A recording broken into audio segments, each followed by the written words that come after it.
Hi, it's Dwyer, gamblersadvisory.com, dwyervip.com. Remember, the opinion you should follow should be your own.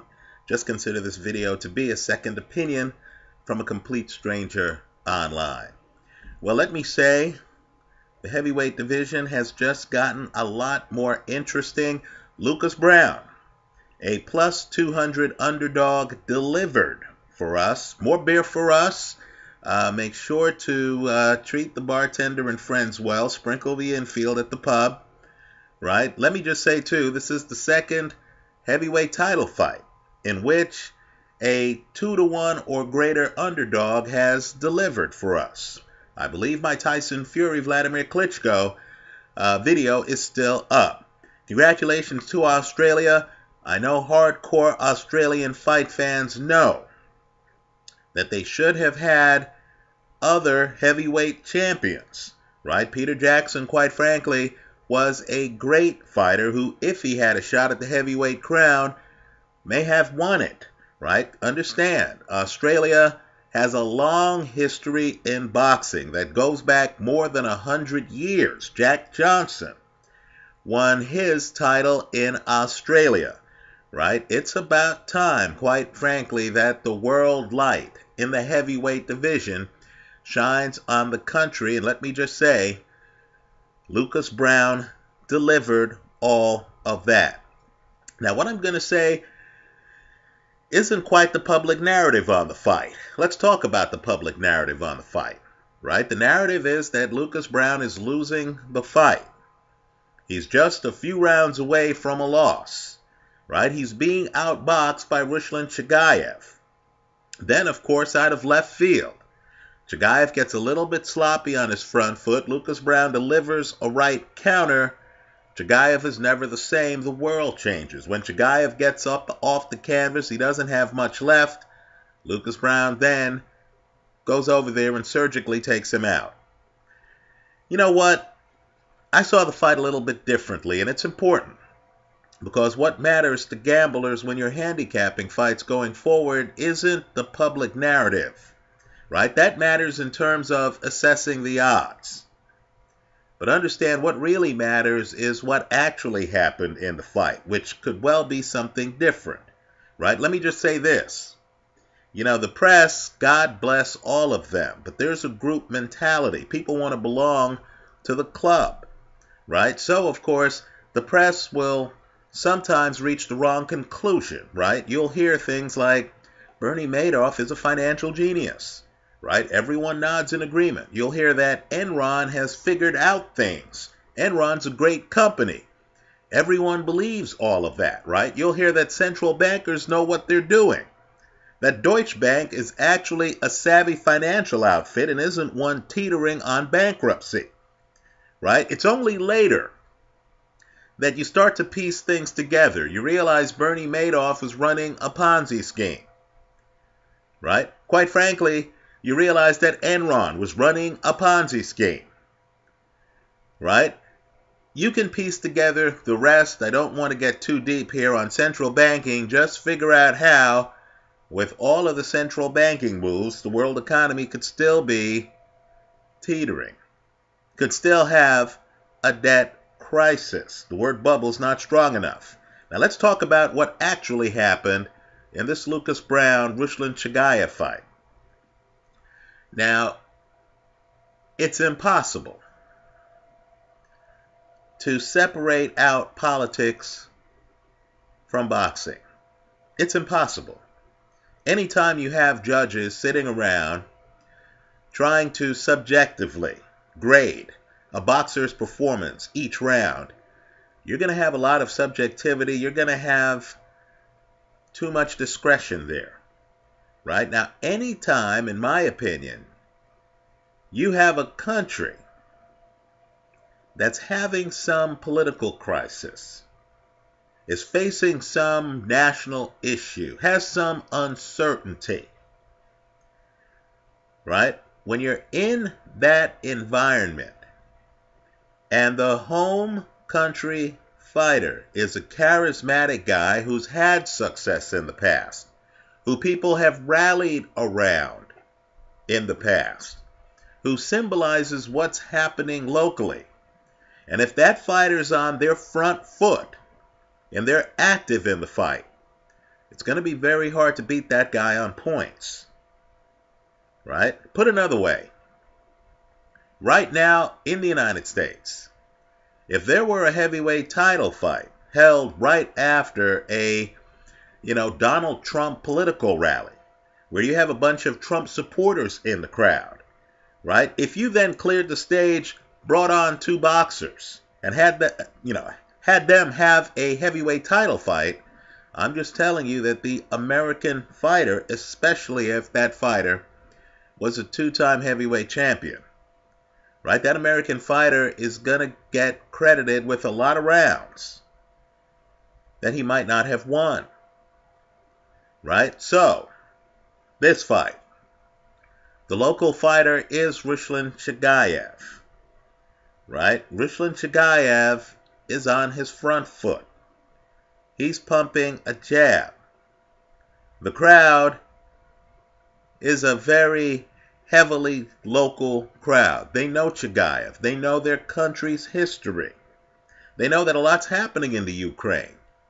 A lot of uncertainty there, right? A lot of change there, right? There's been some military fighting. Let's just say nationalism in the Ukraine is running higher than it would in a country that doesn't have drama, where people don't have to choose sides, where people don't feel a need to say, isn't our country beautiful? Right? So in that backdrop, Chagaev is there, right? Heavily Ukrainian crowd. It's an event, right? People like Ken Watanabe are there in the audience, right? People are out.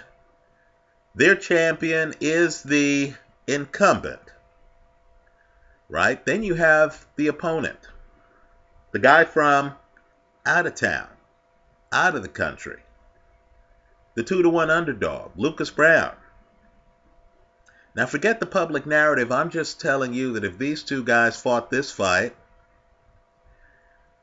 on a neutral playing field, outside of Chagaev's backyard, even with the knockdown in the 6th round, which was legit. By the way, Lucas Browne then gets hit hard at the end of the 6th round, right? He's fortunate the bell came when it came.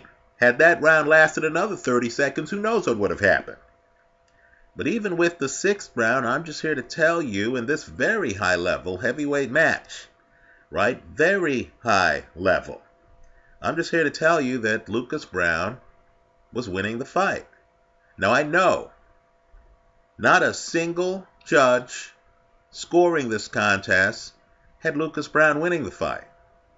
Lucas Browne had so few friends in the crowd that understand when he stops Chagaev, and it's a stoppage, folks, right? He knocks Chagaev down. Chagaev gets up. He's so hurt, he's over by the ropes. Lucas Browne then comes across the ring, throws several hellacious right hands, right? Browne has his head about him, comes over, throws his best punch several times, lands several times. Then the referee steps in. It's a legitimate stoppage. There's no Santa Claus gift effect here. Lucas Browne earned the stoppage. He earned a title. I'm telling you that you could almost hear a pin drop in the arena. Right? On the film, the crowd goes from a frenzy to stunned silence. And it's stunned silence. Right? In a matter of about 25 seconds.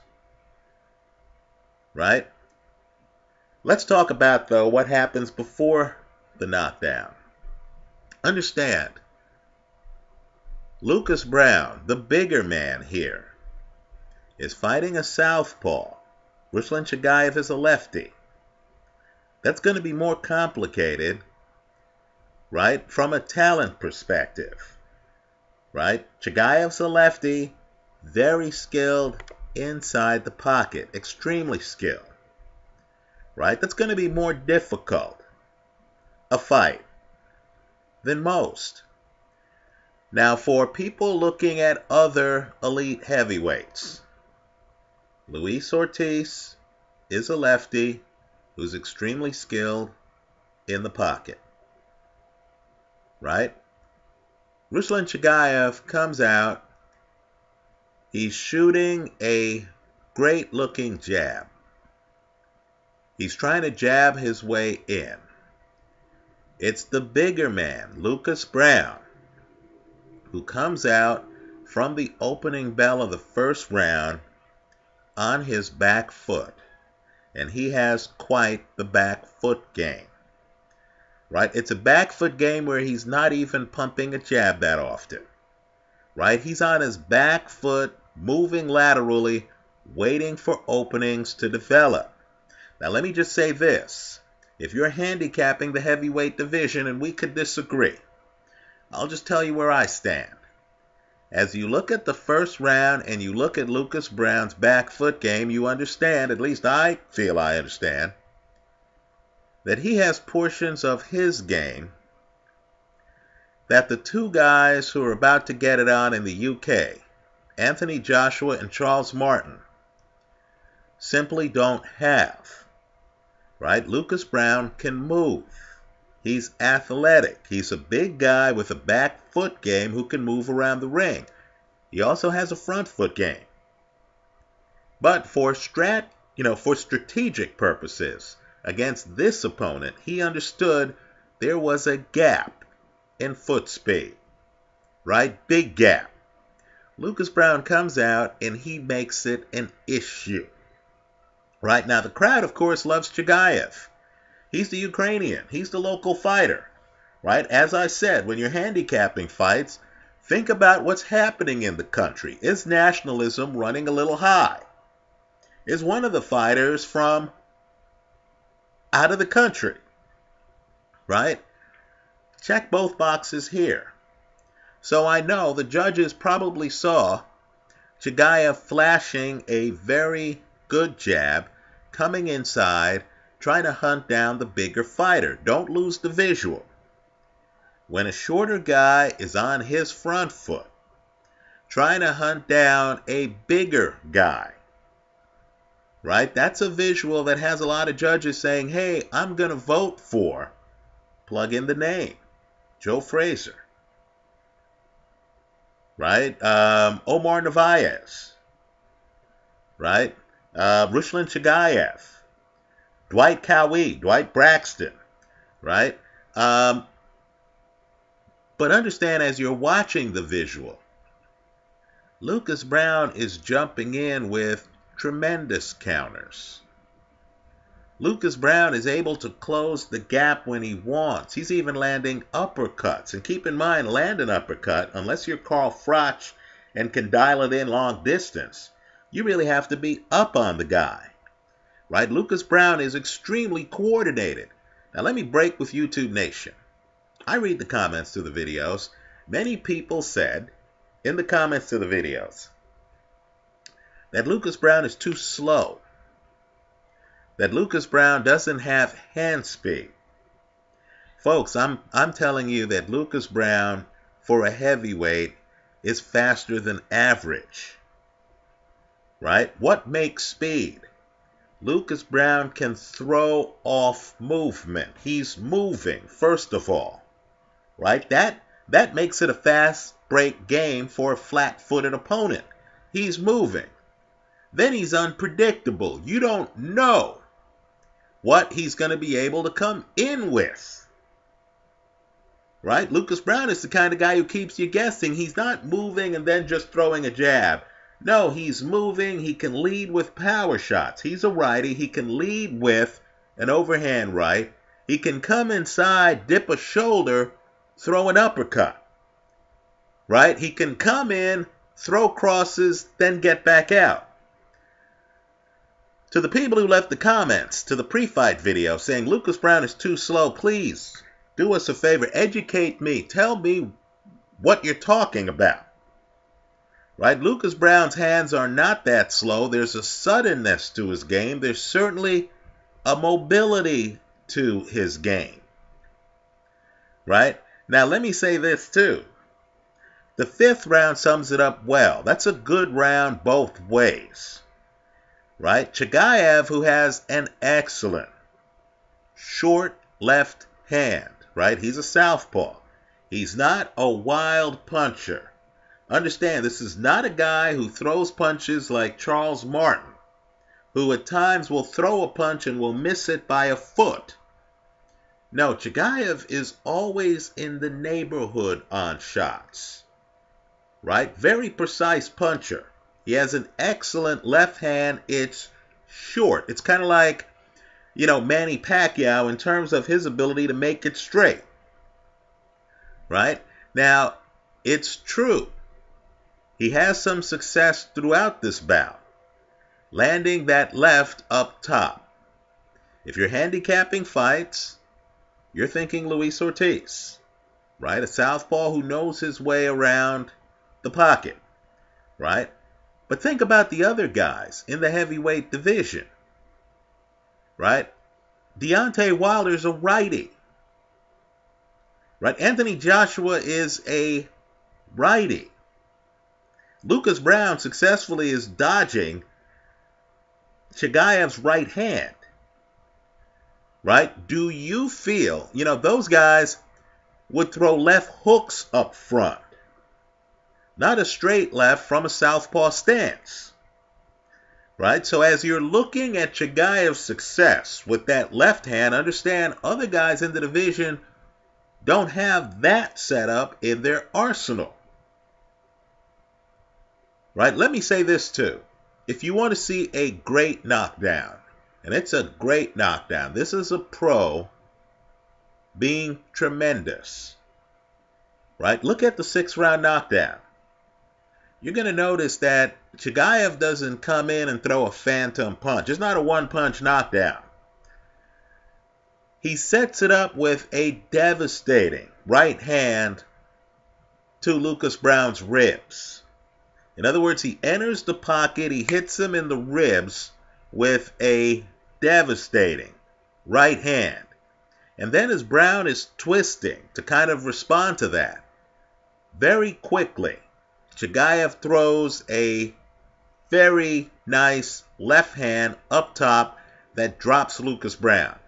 Now, what I want people to do, those of you who are looking for mental toughness, right? Is this guy a front runner or is he a fighter? What I want people to do, and I know that 6th round is a little bit sketchy at the end. Lucas Browne gets hurt again.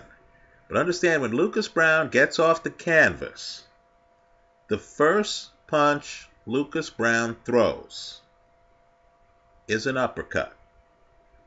Right? Here's the guy on foreign soil. He gets dropped. His response when he gets off the canvas, and it's not reckless, right? It's timed and it's placed. His response is to come back in the pocket and throw an uppercut. Right? I'm just saying this. I know many of you question Lucas Browne's hand speed. I hope you don't question his lateral movement. I hope you don't question his back foot game. I hope you don't question his mental toughness. Right? By the 7th round, and these guys are out there going for it. It's a great heavyweight fight. Right? Lucas Browne is not running, folks. He is timing his shots. He's countering. There's a difference. Right? He is still in it to win it.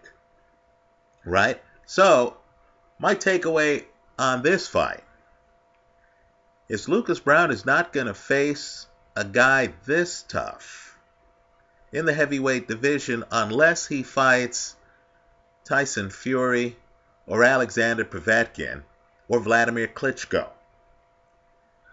Right? Maybe Luis Ortiz. Maybe Luis Ortiz, who seems to be, looking great of late. No question about it, right? Ortiz also matches up with Chagaev. He's bigger than Chagaev, first of all. And Ortiz is a southpaw who is a master in the pocket, right? Ortiz, of course, wouldn't be able to keep up with Lucas Browne on a movement perspective, a foot speed perspective, right? But I'll just say this. I placed Lucas Browne ahead of Anthony Joshua. I placed Lucas Browne ahead of Charles Martin. I would take Lucas Browne over Deontay Wilder.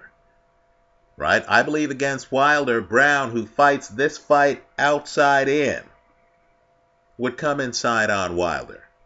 Right? I think Lucas Browne has a punch. That's obvious from the end of this fight.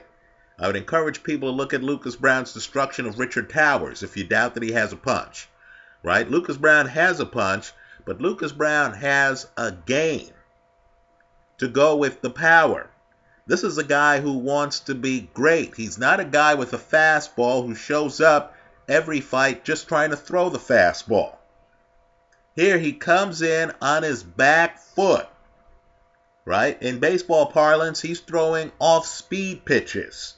He's throwing breaking balls. He's throwing change-ups. He's changing speeds. He's working the plate. Right? As you watch the fight, you sense two things. I thought Lucas Browne was winning the fight on my scorecard. But I understood that the judges likely had the other guy winning the fight.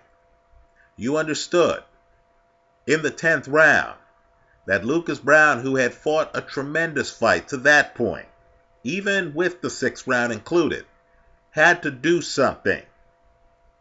And he delivered. Right? Chagaev gets a little bit too front foot heavy.